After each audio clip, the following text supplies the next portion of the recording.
No ano de 1524, surge na Igreja a emblemática Ordem dos Clérigos Regulares, conhecido como os Padres Teatinos.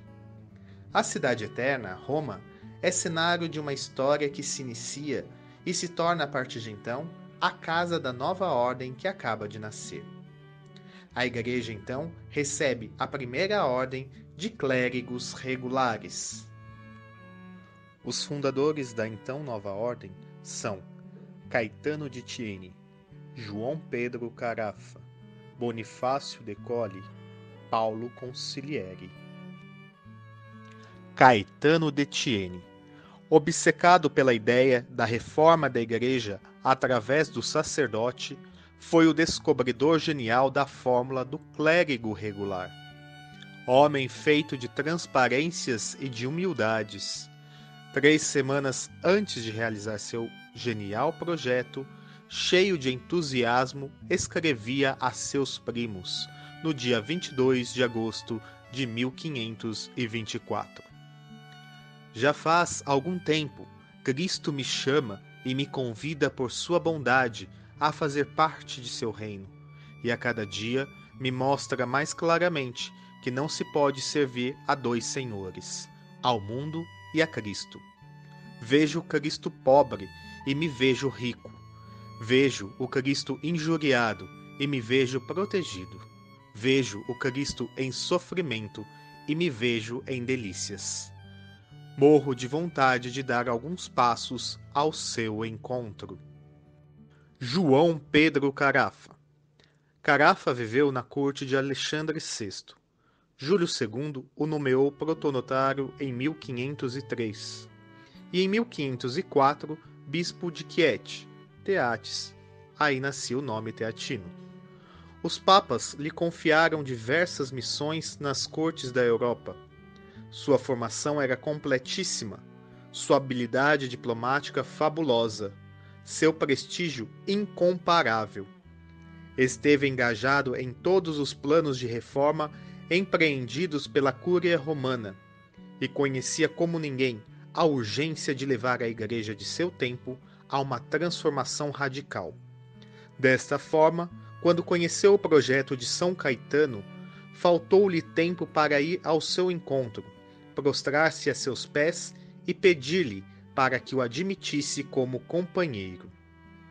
O aperfeiçoamento das grandes linhas do projeto, bem como sua apresentação ao pontífice, foram obra de Carafa. A ele foi dirigido o breve de fundação, e ele foi o primeiro prepósito desta companhia.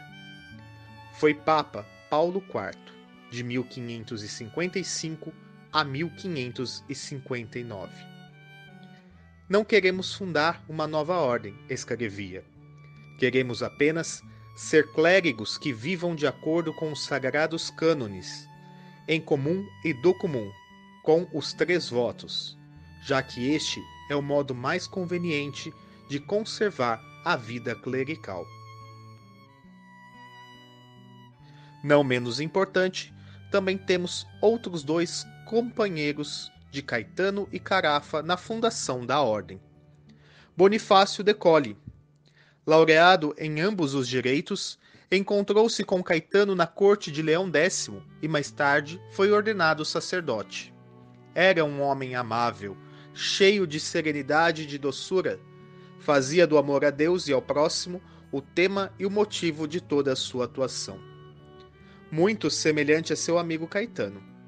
Este confiou a Bonifácio seu projeto de reforma e de fundação. Bonifácio foi o primeiro. Depois chegou o bispo Carafa. Bonifácio também era do oratório do amor divino. Paulo Consigliere. Quando Carafa foi aceito por Caetano, trazia para o projeto um companheiro, também do oratório romano, amigo inseparável, que, como diziam, era todo do Monsenhor Arcebispo. Seu nome era Ghislério, que mudou para Paulo na profissão. Pertencia à família Ghisleri, da qual sairá mais tarde o Papa São Pio V, o dominicano que declarou que seu programa papal seguiria ao pé da letra o de Paulo IV. Ghisleri seguiu o Papa Teatino em sua corte e morreu sob o seu pontificado, sendo cônego de São Pedro. Embora não conste entre os fundadores, João Mateus Guibert, o bispo de Verona, foi um grande colaborador dos teatinos. Ele merece um reconhecimento perene, irmão de ideais e amigo inseparável de todos os teatinos. Amigo da primeira hora e partidário do projeto de Caetano. Não só conseguiu que o Papa também o aprovasse, como também depois, sendo bispo e reformador da Igreja de Verona, sempre ajudou os teatinos. Convidou-os a fundar uma comunidade em sua cidade e sempre se considerou seu irmão. Com todos os direitos, é considerado da família teatina.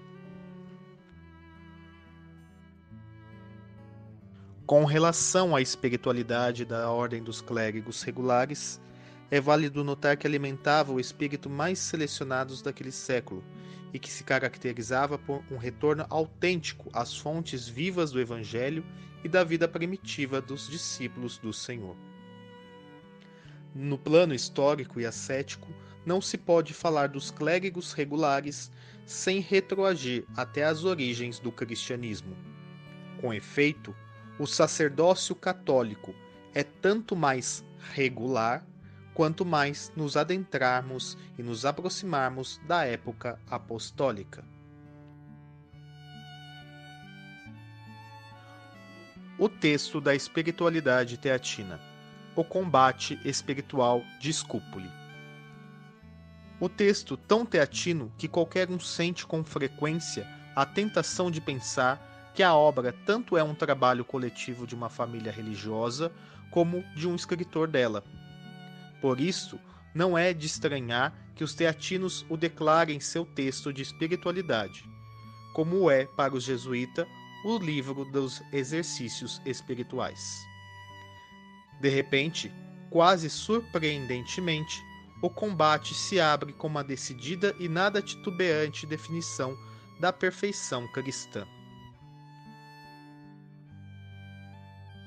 Com relação às devoções particulares dos teatinos, se destaca a Virgem da Pureza.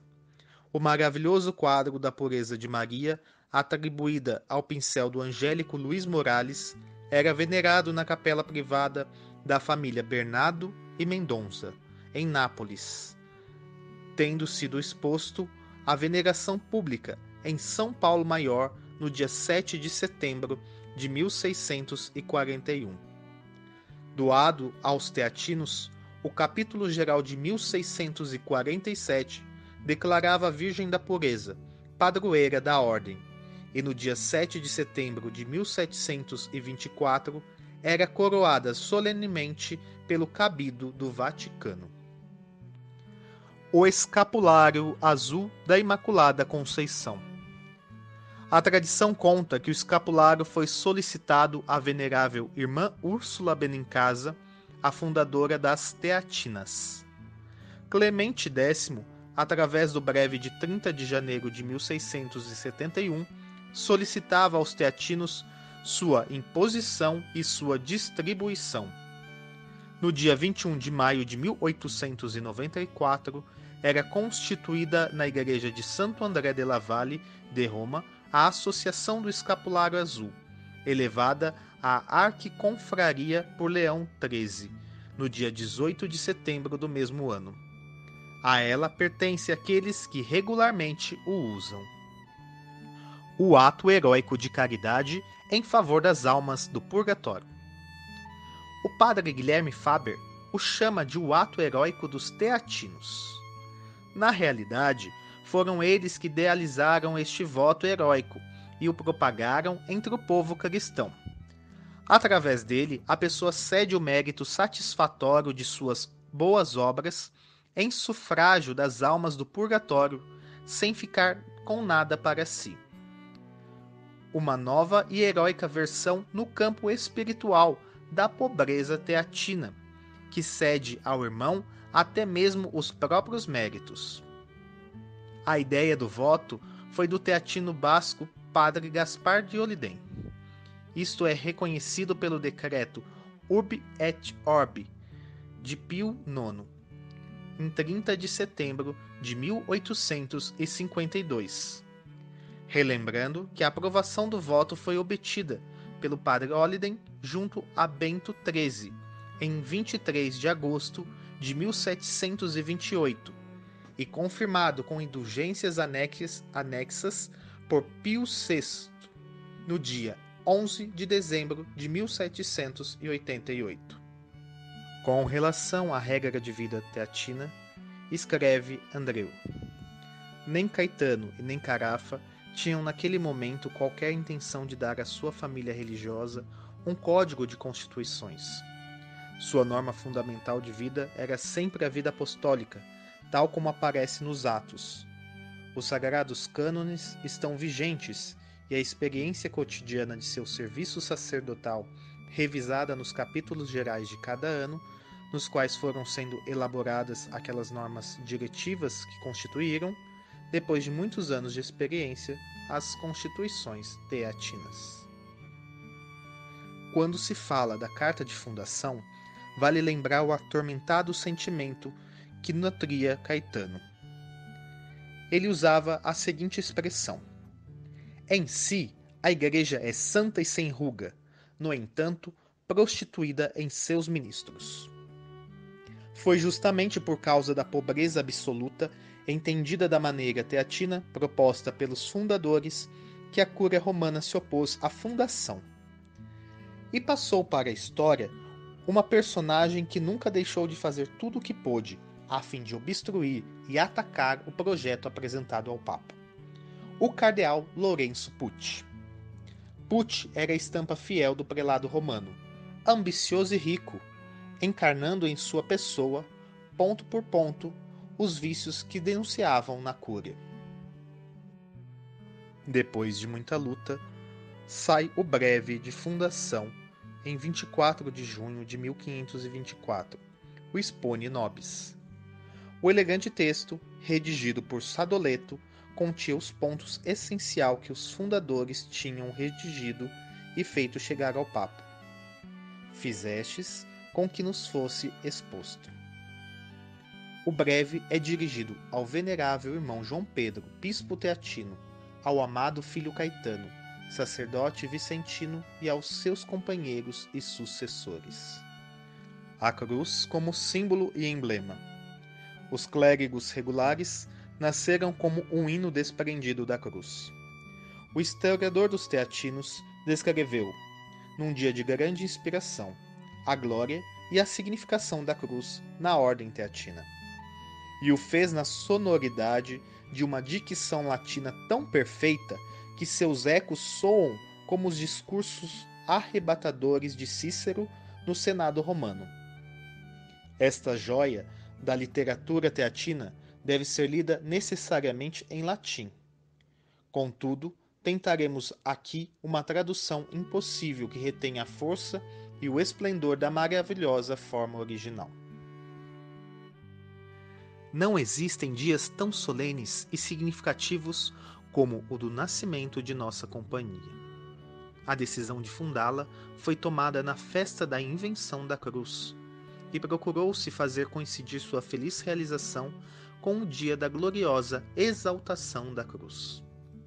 A cruz acolheu em seu regaço a nossa companhia apenas nascida, e era justo que nascesse em tão gloriosa data uma companhia que professava uma pobreza tão absoluta como a de Cristo na cruz, que pregava a mortificação da cruz, e que parecia tornar a descobrir e a exaltar a cruz, a reinstaurar a austera forma de vida apostólica em uma nova família clerical. Por isto, estas duas celebrações da cruz foram simples objeto de especial veneração entre os teatinos, que nunca desejaram ser condecorados com outro brasão ou insígnia que não fosse a cruz. Este é o distintivo oficial de nossa congregação. Esta é a insígnia de nossas casas e de nossos templos, de nossas alfaias sagradas e domésticas, de modo que os clérigos regulares podem ser chamados com toda a razão de religiosos da cruz, como eram chamados os antigos cristãos, segundo afirma Tertuliano. A partir de tudo isto, cada um de nós pode aprender a que sacrifícios de corpo e de alma e a que condições adversas de vida deve estar disposto em uma ordem que o recebeu com a cruz. As mães de Esparta costumavam parir e educar seus filhos nos escudos, para mostrar-lhes que deviam se adestrar, não no ócio dos passatempos, mas nas dificuldades e nas insônias, nos ardores e nos azares da vida, pois é assim que se ganham as batalhas. E uma vez que nossa ordem teve por berço a cruz, quando renascemos nela pela profissão solene, certamente não nos é apresentado um berço mais delicado, nem nos é ensinado que vamos dormir à sombra. Estamos sendo chamados ao mais árduo, ao mais difícil da luta, ao exercício daquelas virtudes heróicas das quais a cruz é o emblema. Ela nos estimula ao sacrifício e à reforma dos costumes, e ao mesmo tempo nos dá ânimo para avançar pelo difícil caminho das virtudes religiosas. Quem poderá ver diante de si a cruz, na qual o Salvador, ultrajado com blasfêmias e marcado com incontáveis feridas, padeceu o gênero de morte mais humilhante, sem ficar inflamado e animado com seu exemplo para ser mais paciente, para suportar as ofensas e a própria morte? Seria intolerável e por demais vergonhoso, como soldado delicado, buscar as comodidades, os passatempos e os afagos do mundo, quando se luta tendo Cristo como chefe, sob a aguerrida guia desta austera milícia. Em resumo, o fato de nossa companhia ter sido fundado no mesmo dia em que são celebradas as glórias e os triunfos da cruz, deve ser para nós um título de glória, um estímulo vivo para a disciplina. A carta de Bonifácio de Colly e João Mateus Guibert constitui um resumo tão perfeito da vida teatina que se torna, por isso mesmo, o núcleo e a medula do que será mais tarde a regra ou as constituições. O peso da glória, a decadência e a restauração. Por volta da metade do século XVII, a ordem teatina encontrava-se no auge de sua expansão e de seu prestígio. Nesta ocasião, falava-se em Nápoles do poder dos teatinos. De fato, em 1647, a ordem possuía, só no reino de Nápoles, 15 bispos residenciais. Neste período, os teatinos tinham diversas casas. Estas casas estavam, de modo geral, situadas nos núcleos urbanos, onde os teatinos tinham campo aberto para o apostolado e um grande leque de necessidades para serem atendidas. Mundo que costumavam conhecer muito bem, dado que os religiosos frequentemente eram nativos do lugar onde a casa era fundada, na qual professavam e para a qual professavam.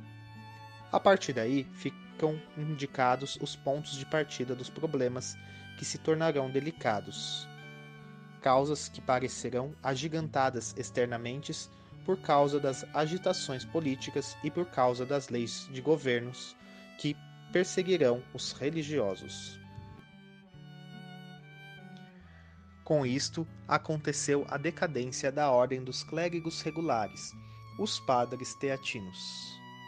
Entretanto, o Papa Pio X, que conhecia o projeto instaurado por São Caetano na Igreja e era admirador da ordem dos clérigos regulares teatinos, iniciou um projeto de reforma. Nesse projeto, ajuntou junto à ordem dos teatinos uma série de congregações religiosas.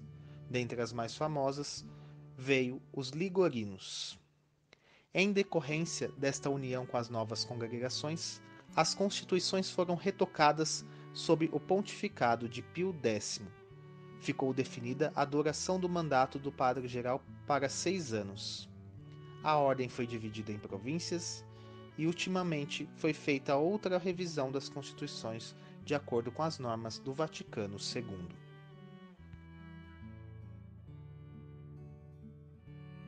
Os teatinos é marcado na história pelos homens ilustres que pertenceram à ordem. Os teatinos têm em sua história João Ventura, o precursor das ideias e da doutrina da democracia moderna, como um grande filósofo. Galete, Caselli, Zoccolino e Betti são pintores teatinos. Entre os arquitetos se destacam Grimaldi e Guarini. O astrólogo José Piazzi foi o descobridor dos Ceres, o primeiro dos planetas menores. Paulo Maria Pacialdi é o bibliotecário do Duque de Parma e é um arqueólogo da história teatina. Falando em história, temos João Batista Del Tufo, Antônio Caracciolo, José Silos, Bartolomeu Ferro, Antônio Francisco Vessosi como historiadores. Os orientalistas, os teatinos consta Clemente Galano, Francisco Maria Maggio e Luiz Pidu. Exegetas, Antônio Agélio, Miguel Ghisleri, Luiz Novarino, que é tão admirado por Santo Afonso Maria Ligori. Entre os juristas e moralistas, Antônio Diana, Zacarias Pasquáligo e Alexandre Pellegrino.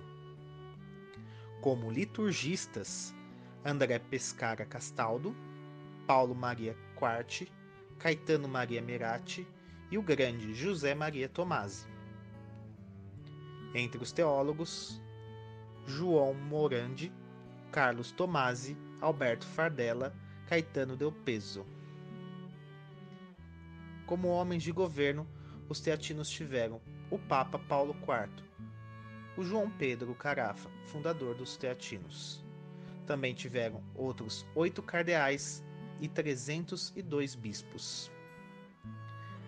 Veneráveis são muitos, dos quais se destacam Jaime de Stefano, Francisco Manco, José Del Giudice, Pedro Avitabili, Antônio Ventimiglia e Jerônimo Abarrategui.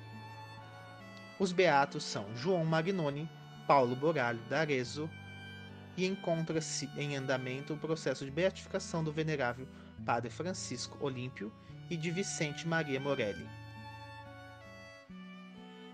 Os santos teatinos são São Caetano de Thiene, o fundador da ordem.